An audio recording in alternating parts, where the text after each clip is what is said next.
is off today. I'm Lee Cowan, and this is Sunday Morning. Good evening. In South Vietnam today, a ghastly chapter was added to the pathos of war that has gripped that country for the past 30 years. A huge C-5 Air Force cargo plane carrying 243 South Vietnamese orphans to the United States, the first in the government-ordered airlift, crashed in a rice paddy near Saigon just minutes after takeoff. Walter Cronkite reported news of that plane crash on April 4th, 1975. Less than a month later, the capital city of Saigon was captured by the communist Viet Cong.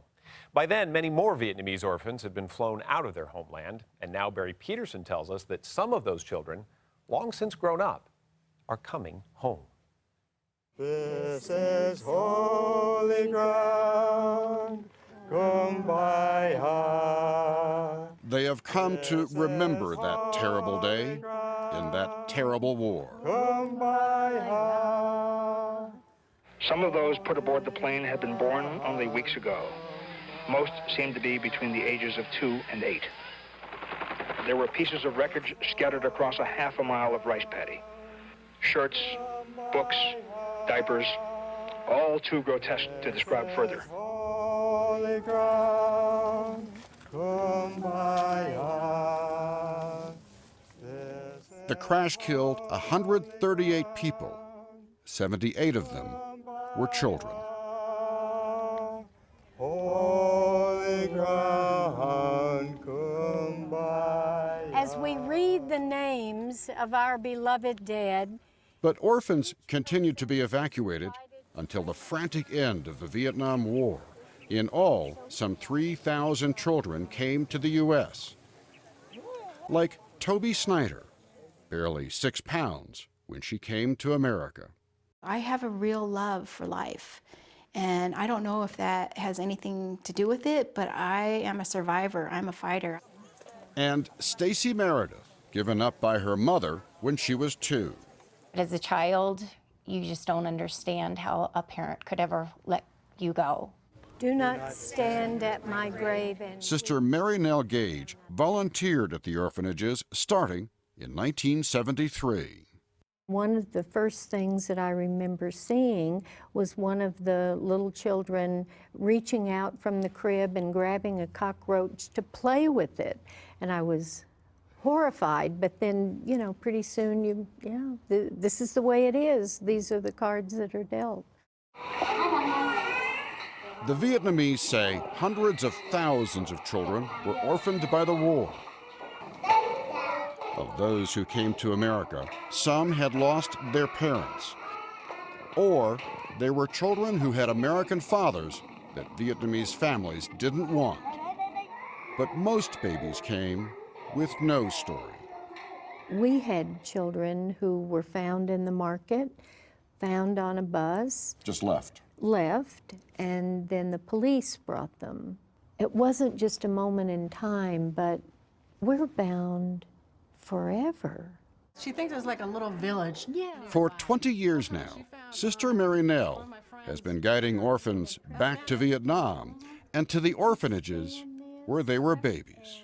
Nathan, what a pleasure. On this day in Loveland, Colorado, she's at a bon voyage party for Toby, now married with 3 sons. You, so good to see you. It is so good. And soon on her way to Vietnam. I've always been curious of my roots. You know, I look around and most of my friends, they know where they're born. And I've just never been able to really know that. And so this trip to Vietnam will be as close as I can get to that. All she knows is that she was a 2-pound infant when she arrived at the orphanage. These few pieces of paper contain all the information she has about her beginnings. What emotions do you have when you look at this? This is you. Yeah, I mean, I think it's amazing and astonishing that any of us survived. I guess quite a few of us passed on. Uh-oh, I think it's all gone. Stacy Meredith also survived, but was haunted by not knowing her birth mother or why she was dropped off at an orphanage as a toddler. Her 19-year-old mother gave sparse details. Her name, that Stacy's father was an American soldier, that her family came from the Can Tho region in Vietnam's Mekong Delta, but not why she gave up Stacy. There's a part of it that still hurts, and I miss her. I miss her terribly. Explain that to me. How do you miss someone that you certainly couldn't even remember? I miss the idea of having her in my life. The fact that she kept me for a couple years before she gave me up, to me, tells me that she loved me very much, and she tried. She did what she could. It's a long trip back to Vietnam. We made it! Yay! Not just the hours on a plane, but the trip back in time. In Saigon, now Ho Chi Minh City, Here we are. Sister Mary Nell takes Toby to her orphanage. It is still operating, The toddler room, huh? still a place for abandoned babies. Oh, did he wave? Did she wave? Look at you! What do you feel when you see these babies and this is where you came from? Just very amazed and humbled, and I can't believe that could be the very room that I was nourished in. Hello, Xin Chao. Perhaps only a child who never knew her birth parents or even her homeland can understand how important this moment is, finding at least this much of her beginnings. I can't put words to it. I can't believe that, you know. This is where you came from. My life started here because of people who cared so much, and they had hope for us. After 24 hours of ridiculous flying and waiting. But for Stacy, the journey might be more revealing and come with more answers. There's a lot of feelings going on. In Ho Chi Minh City, she connects with a Vietnamese TV network together with a man who's been tracking down the families of orphans and discovers they may have located hers.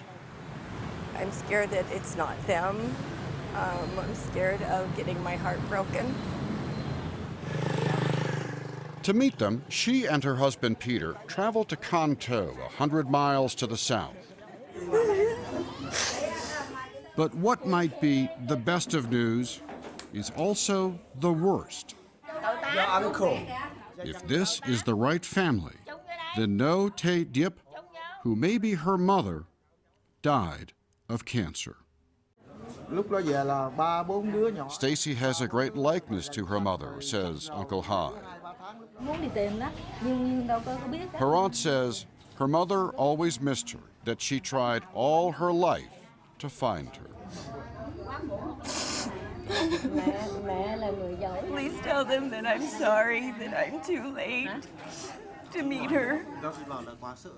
I know I didn't look like it, but it made me extremely happy.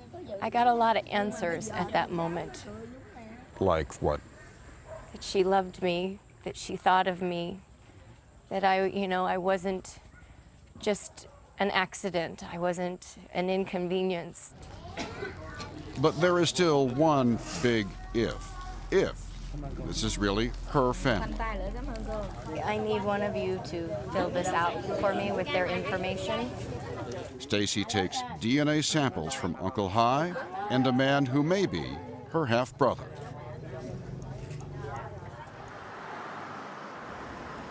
There it is. It takes 2 weeks to get the answer. Whoa.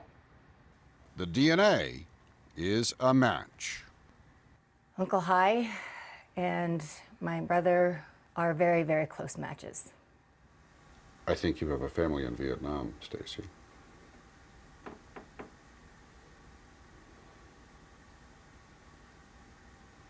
Wow. It's a moment she's been dreaming of for 40 years.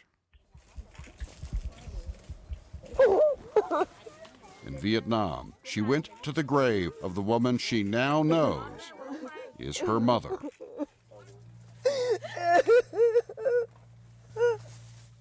They could not emphasize enough how tough her life was. Her heart ached for me after I was gone, and how she continued to search for me.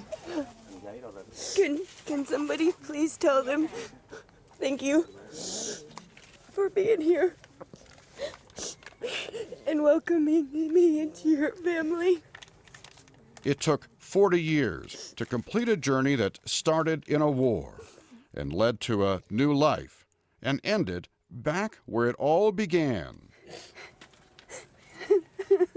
where Stacy could finally tell her mother what that little girl sent to America always wanted to say, "Mom, I love you."